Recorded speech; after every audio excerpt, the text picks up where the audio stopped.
అసలు నీళ్ళు లేని మల్లన్న తెల్లారు లేస్తే ఒక యూట్యూబ్ ఛానల్ పెట్టుకొని ఇష్టం వచ్చినట్టు మాట్లాడడం మొదలు పెడుతున్నావు. కవితక్క గారి గురించి విమర్శలు చేయడం మొదలు పెడుతున్నావు. అసలు నీ కడుపులో మంటేంది చెప్పు. నువ్వు ఏ రోజైనా కూడా ఎమ్మెల్సీ అయిన కాడికి వెళ్ళి ఒక చిన్న కులాల గురించి నాలుగు గోడల మధ్యలో అసెంబ్లీ నాలుగు గోడల మధ్యలో ఏ రోజైనా వినపడని కులాల గురించి ఎప్పుడైనా మాట్లాడినవా? వాళ్ళ బాధల గురించి మాట్లాడినవా? ఏమనంటే బీసీ వాదం అడ్డు పెట్టుకొని బీసీలను మోసం చేసుకుంటూ తిరుగుతున్నావు నువ్వు. ఈరోజు 32 జిల్లాలలో రౌండ్ టేబుల్ సమావేశాలు ఏర్పాటు చేసుకుంటూ బీసీల కులాలను ఏకం చేసుకుంటూ బీసీ సంఘాలను ఏకం చేసుకుంటూ ప్రభుత్వం మీద పోరాటం చేసింది కవితక్క గారు. మీరు ఎప్పుడైనా చేసిరా?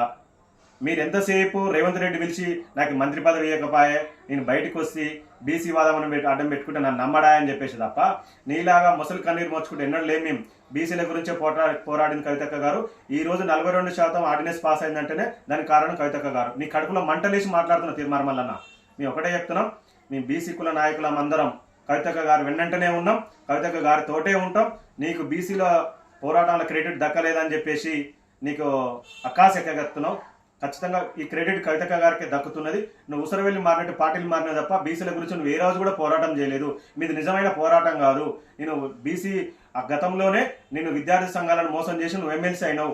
ఇది బాగా గుర్తుపెట్టుకోవాలి. ఖబర్దార్ తీర్మానం. ఇంకోసారి కవితక్క గారి గురించి మాట్లాడితే మాత్రం బాగుండదు. చింత గడతాం.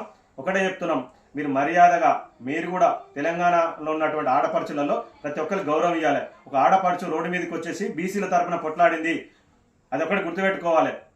నిజంగా నీకు బీసీల మీద ప్రేమ ఉంటే, కాంగ్రెస్ పార్టీ మీద ప్రేమ ఉంటే నువ్వు కాంగ్రెస్ పార్టీలో ఉన్న బీసీలందరినీ తీసుకుని రాహుల్ గాంధీ ఎందుకు నిలదీయలేదు?